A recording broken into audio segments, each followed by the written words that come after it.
दुनिया के सबसे महान निवेशक। हर साल फोर्ब्स पत्रिका 400 सबसे अमीर अमेरिकियों की सूची यानी फोर्ब्स 400 की कुलीन सूची प्रकाशित करती है। सूची में शामिल व्यक्ति साल दर साल आते जाते रहते हैं क्योंकि उनकी निजी परिस्थितियां बदलती रहती हैं और उनके उद्योग बढ़ते घटते रहते हैं, लेकिन कुछ नाम हमेशा के लिए स्थिर रहते हैं। इस सूची में साल दर साल शीर्ष पर रहने वालों में कुछ महाअरबपति शामिल हैं, जिनकी संपत्ति किसी उत्पाद, कंप्यूटर सॉफ्टवेयर या हार्डवेयर, किसी सेवा, खुदरा व्यापार या भाग्यशाली पैतृक संपत्ति विरासत से जुड़ी है।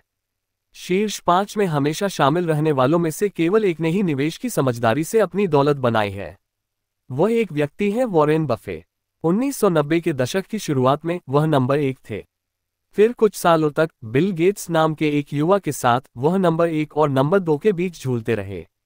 .com के दीवाने साल 2000 में भी, जब फोर्ब्स 400 की इतनी सारी संपत्ति तकनीक के अभूतपूर्व विकास से आई थी, बफे, जो मुस्कुराते हुए हाईटेक चीजों से दूर रहते हैं, चौथे स्थान पर मजबूती से बने रहे।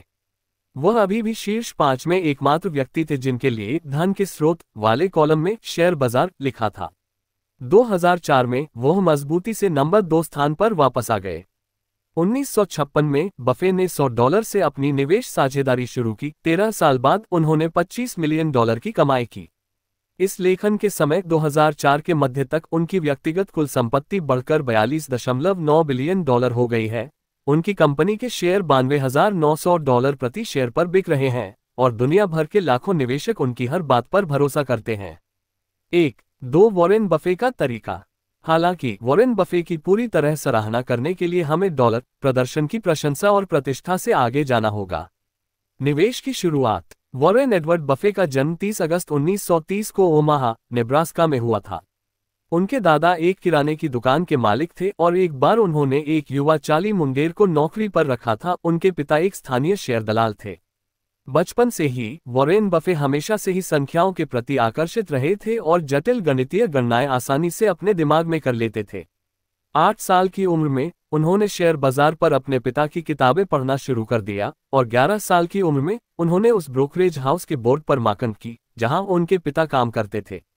उनके शुरुआती साल उद्यमशीलता के कामों से भरे रहे और वे इतने सफल रहे कि उन्होंने अपने पिता से कहा कि वे कॉलेज छोड़कर सीधे व्यवसाय में जाना चाहते हैं। उनकी बात मान ली गई। बफे नेब्रास्का विश्वविद्यालय के बिजनेस स्कूल में पढ़ाई की और वहां रहते हुए उन्होंने कोलंबिया के एक प्रोफेसर बेंजामिन ग्राहम की निवेश पर एक नई किताब पढ़ी। वह किताब निश्चित रूप से द इंटेलिजेंट इन्वेस्टर थी। बफे ग्राहम के विचारों से इतने प्रभावित हुए कि उन्होंने कोलंबिया बिजनेस स्कूल में आवेदन कर दिया ताकि वे ग्राहम से सीधे अध्ययन कर सकें। बिल रोएन, जो अब सिक्वोया फंड के अध्यक्ष हैं, उसी कक्षा में पढ़ते थे। वे याद करते हैं कि ग्राहम और बफे के बीच तुरंत ही एक मानसिक तालमेल बन गया था और बाकी कक्षा मुख्यतः एक दर्शक मात्र थी।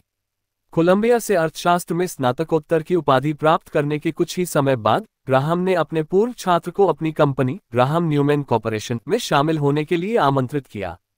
वहां अपने 2 साल के कार्यकाल के दौरान बफे अपने गुरु के निवेश दृष्टिकोण में पूरी तरह से डूब गए। ग्राहम के दर्शन की पूरी चर्चा के लिए अध्याय 2 देखें।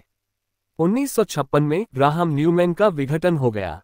उस समय 61 वर्षीय ग्राहम ने सेवानिवृत्त होने का फैसला किया और बफे ओमाहा लौट आए। ग्राहम से प्राप्त ज्ञान, पारिवारिक और मित्रों के वित्तीय सहयोग और अपनी $100 की राशि के साथ बफे ने एक सीमित निवेश साझेदारी शुरू की। उस समय उनकी आयु 25 वर्ष थी। बफे पार्टनरशिप लिमिटेड साझेदारी की शुरुआत 7 सीमित साझेदारों के साथ हुई, जिन्होंने मिलकर $1,05,000 का योगदान दिया। सीमित साझेदारों को सालाना 6% प्राप्त हुआ।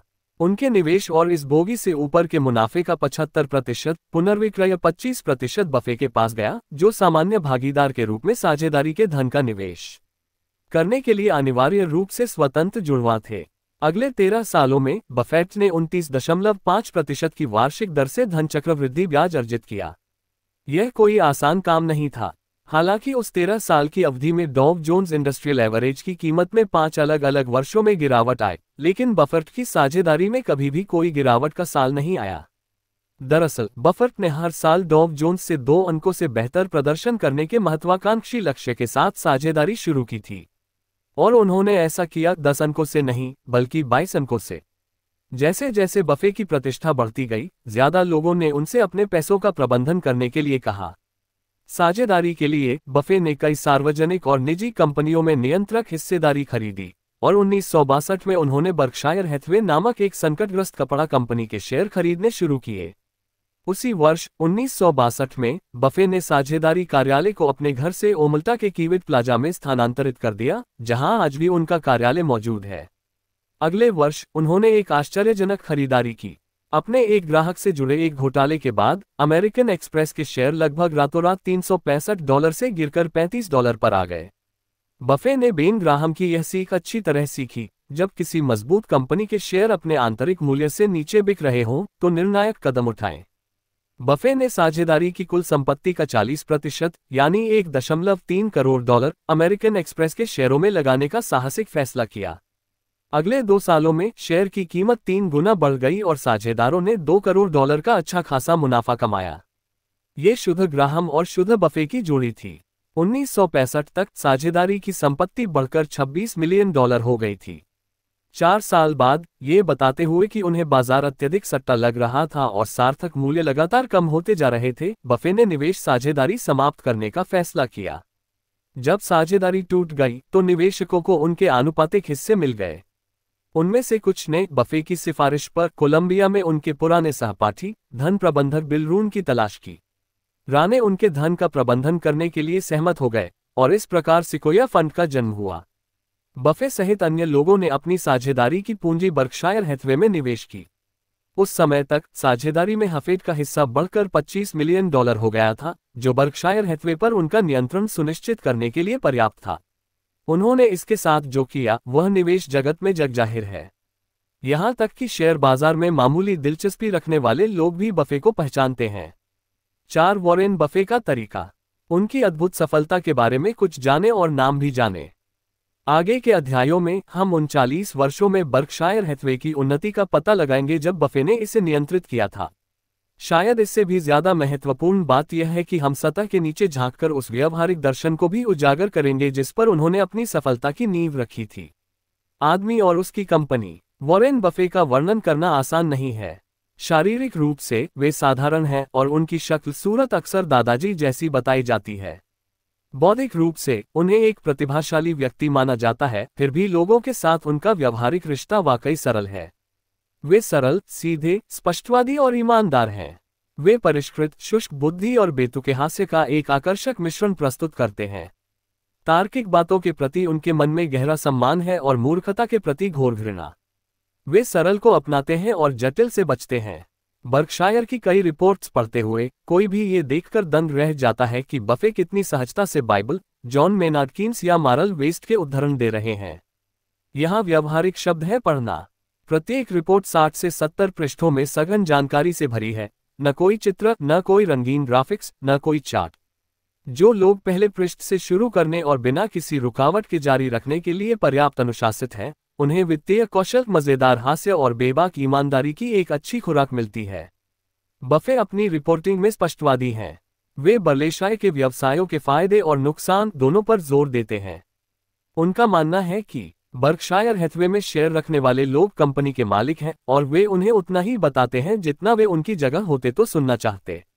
जब बफे ने बर्कशायर हैथवे का नियंत्रण संभाला तो कॉर्पोरेट नेटवर्थ $22 मिलियन थी। 40 साल बाद ये बढ़कर $569 बिलियन हो गई है। बफे का लंबे समय से लक्ष्य बर्कशायर हैथवे के बुक वैल्यू को 15% वार्षिक दर से बढ़ाना रहा है, जो औसत अमेरिकी कंपनी द्वारा प्राप्त रिटर्न से कहीं अधिक है। 1964 में जब से उन्होंने बर्कशायर हैथवे का नियंत्रण संभाला है, तब से लाभ बहुत अधिक रहा है। प्रति शेयर बुक वैल्यू $19 से बढ़कर $50,498 हो गई है, जो 22.2% वार्षिक चक्रवृद्धि दर है। ये सापेक्ष प्रदर्शन और भी प्रभावशाली है जब आप ये देखते हैं कि बर्कशायर को आय और पूंजीगत लाभ दोनों करों से दंडित किया जाता है और स्टैंडर्ड एंड पुअर्स 500 इंडेक्स के रिटर्न वर्तमान में हैं। योजक चिन्ह योजक चिन्ह योजक चिन्ह योजक चिन्ह योजक चिन्ह योजक चिन्ह योजक चिन्ह योजक चिन्ह योजक चिन्ह योजक चिन्ह योजक चिन्ह योजक चिन्ह योजक चिन्ह योजक चिन्ह योजक चिन्ह योजक चिन्ह योजक चिन्ह योजक चिन्ह। रिपोर्ट। स्रोत: बर्कशायर हैथवे 2003 वार्षिक रिपोर्ट। नोट: डेटा इन अपवादों के साथ कैलेंडर वर्षों के लिए है। 1965 और 1966, 30/9 को समाप्त वर्ष, 1967, 15 महीने, 31/12 को समाप्त। 1979 से शुरू हुए लेखांकन नियमों के अनुसार बीमा कंपनियों को अपने पास मौजूद इक्विटी प्रतिभूतियों का मूल्यांकन लागत या बाजार में से जो भी कम हो उसके बजाय बाजार मूल्य पर करना आवश्यक था, जो पहले अनिवार्य था।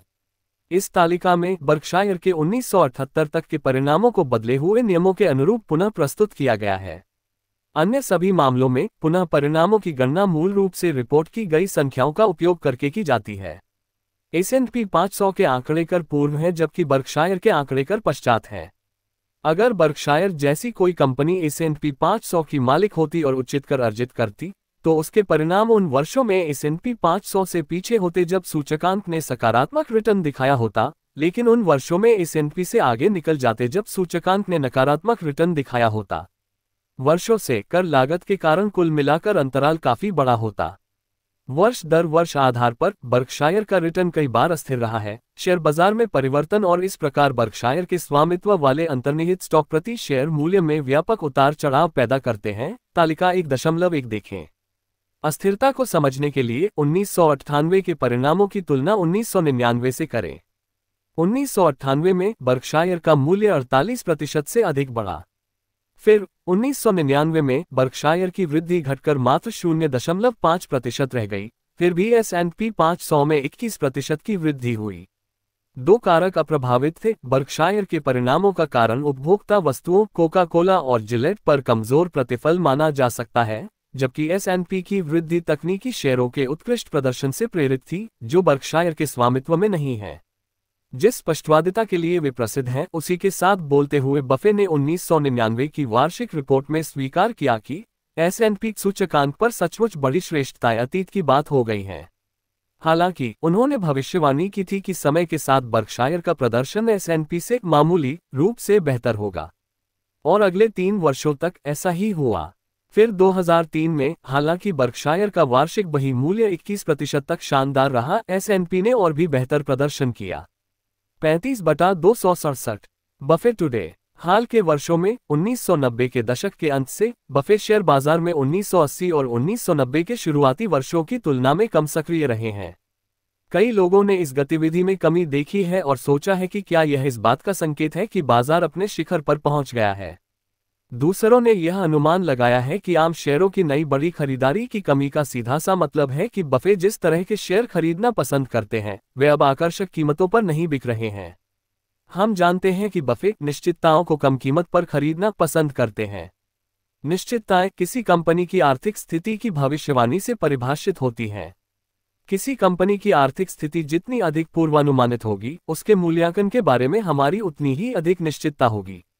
जब हम बफे के स्वामित्व वाले शेयरों और बर्कशायर की पूर्ण स्वामित्व वाली कंपनियों की सूची पर नजर डालते हैं, तो हम उनमें दिखाई देने वाली उच्च स्तर की भविष्यवाणी से प्रभावित होते हैं।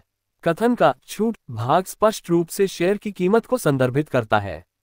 ये जानते हुए कि डफर्ट व्यवसाय के आंतरिक मूल्य से नीचे की कीमतों पर अत्यधिक पूर्वानुमानित अर्थशास्त्र को पसंद करते हैं, हम ये निष्कर्ष निकाल सकते हैं कि उनका 8 वॉरेन बफे का तरीका। खरीदारों की हड़ताल इस क्षेत्र में विकल्पों की कमी को दर्शाती है। मुझे पूरा यकीन है कि अगर कोका कोला, जिलेट या इसी तरह के अन्य व्यवसाय आज 50 सेंट प्रति डॉलर पर बिक रहे होते तो बफे बर्कशायर के पोर्टफोलियो में और शेयर जोड़ देते। हम बफे के अनुशासन को भी जानते हैं कि वे केवल अपने क्षमता के दायरे में ही काम करें। इस क्षमता के दायरे को अपने अनुभव के संचयी इतिहास के रूप में सोचें। यदि किसी ने 1 दशक या उससे अधिक समय तक किसी निश्चित उद्योग में किसी निश्चित व्यवसाय को सफलतापूर्वक संचालित किया है, तो हम कहेंगे कि उस व्यक्ति ने उस कार्य के लिए उच्च स्तर की क्षमता हासिल कर ली है। हालांकि यदि किसी अन्य व्यक्ति के पास नए व्यवसाय को संचालित करने का केवल कुछ वर्षों का अनुभव है, तो हम उस व्यक्ति की क्षमता के स्तर पर मौसमी रूप से प्रश्न उठा सकते हैं। शायद बफे की तर्कसंगत गलतफहमी में बर्कशायर के पोर्टफोलियो में व्यवसायों का अध्ययन और संचालन करने में उनके कुल व्यावसायिक अनुभव ने क्षमता का स्तर इतना ऊंचा कर दिया है कि एक नए उद्योग में समान स्तर की दृष्टि हासिल करना मुश्किल होगा। तो शायद बफे एक दुविधा का सामना कर रहे हैं। उनके कार्यक्षेत्र में वे जिस प्रकार के शेयर खरीदना पसंद करते हैं, वे फिलहाल रियायती कीमतों पर नहीं बिक रहे हैं। वहीं उनके कार्यक्षेत्र से बाहर नए उद्योगों में तेजी से बढ़ते व्यवसाय जन्म ले रहे हैं, जिन्हें अभी तक बफे के लिए आवश्यक उच्च स्तर की आर्थिक निश्चितता हासिल नहीं हुई है।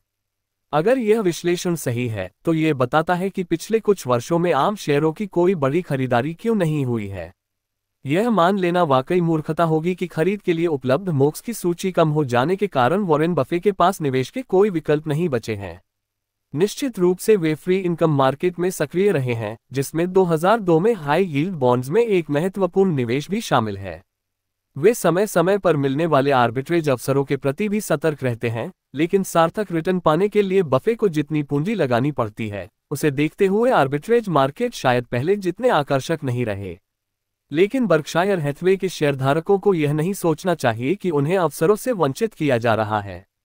अक्सर शेयरधारक मालिकाना हक से जुड़े सबसे महत्वपूर्ण व्यावसायिक सिद्धांतों में से एक को भूल जाते हैं, जिसे बफे हर साल अपनी वार्षिक रिपोर्ट में रेखांकित करते हैं। चौथा सिद्धांत कहता है, हमारी प्राथमिकता बर्कशायर के औसत और आंतरिक मूल्य में वार्षिक वृद्धि दर को अधिकतम करने के अपने लक्ष्य को प्राप्त करने में सक्षम होगी, सीधे तौर पर व्यवसायों के एक विविध समूह का स्वामित्व लेकर जो नकदी उत्पन्न करते हैं और लगातार पूंजी पर औसत से अधिक रिटर्न देते हैं। हमारा दूसरा विकल्प समान व्यवसायों के कुछ हिस्सों का स्वामित्व करना है, मुख्य रूप से विपणन योग्य सामान्य वस्तुओं की खरीद के माध्यम से प्राप्त व्यवसाय। बर्लोहाय के शुरुआती वर्षों में कॉमन स्टॉक का स्वामित्व आर्थिक रूप से सबसे ज्यादा समझदारी भरा था। अब जब कॉमन स्टॉक की कीमतें नाटकीय रूप से बढ़ गई हैं और बर्कशायर की प्रतिधारित आय की क्रय शक्ति तेजी से बढ़ी है, तो पूरे व्यवसायों को खरीदने की रणनीति, जो डेफेड की घोषित प्राथमिकता है, सामने आ गई है। एक व्यक्तिगत पहलू भी है। हम जानते हैं कि बफे अपने परिचालन प्रबंधकों के साथ अपने संबंधों का भरपूर आनंद लेते हैं और बर्कशायर के परिचालन व्यवसायों के संग्रह पर उन्हें बहुत गर्व है। इसके विपरीत सार्वजनिक रूप से कारोबार करने वाली कंपनियों के शेयरधारक होने के कारण उन्हें जो कष्ट सहना पड़ा है, जिसमें कार्यकारी वेतन और स्वामित्व से जुड़ी संदिग्ध पूंजी पुनर्निवेश रणनीतियां शामिल हैं, आज बफे के लिए शेयरधारक होना पहले की तुलना में कम आकर्षक हो सकता है। अगर आर्थिक स्थिति आकर्षक नहीं है तो बफे एक प्रमुख शेयरधारक होने से जुड़ी कॉर्पोरेट प्रशासन संबंधी समस्याओं को क्यों बर्दाश्त करेंगे। बर्कशायर के परिचालन व्यवसायों में बफेट का एकमात्र काम कार्यकारी मुआवजा तय करना और मुनाफे का आवंटन करना है। बर्कशायर की दुनिया के अंदर ये फैसले बेहद तर्कसंगत होते हैं। शेयर बाजार के बाहर कार्यकारी मुआवजे और पूंजी पुनरावंटन पर प्रबंधन के फैसले हमेशा तर्कसंगत नहीं होते। व्यक्तिगत निवेशकों के लिए इसका क्या मतलब है? चूंकि बफे शेयर बाजार में सक्रिय रूप से शामिल नहीं है, तो क्या उन्हें भी स्वतः ही पीछे हट जाना चाहिए? बफे की वैकल्पिक रणनीति व्यवसायों को पूरी तरह से खरीदना है, जो कि ज्यादातर निवेशकों की पहुंच से बाहर है। तो उन्हें आगे कैसे बढ़ना चाहिए? दो स्पष्ट विकल्प नजर आते हैं। पहला, बर्कशायर हैथवे में निवेश करके इन उत्कृष्ट व्यवसायों की अर्थव्यवस्था में भागीदार बने। दूसरा विकल्प है निवेश के लिए बफे का दृष्टिकोण अपनाना। नई अर्थव्यवस्था परिदृश्य में भाग लेने वाली कंपनियों के व्यावसायिक मॉडलों का गहन अध्ययन करके अपनी क्षमता का दायरा बढ़ाना और आगे बढ़ना। मेरा मानना है कि जिन मूलभूत सिद्धांतों ने लंबे समय तक बफे के निर्णयों को निर्देशित किया है, वे अडिग हैं और उनमें अभी भी सतर्क निवेशकों के लिए S&P 500 से बेहतर प्रदर्शन करने के अवसर मौजूद हैं। पुस्तक का उद्देश्य उन सिद्धांतों को इस तरह प्रस्तुत करना है कि विचारशील निवेशक उन्हें समझ सकें और उनका उपयोग कर सकें।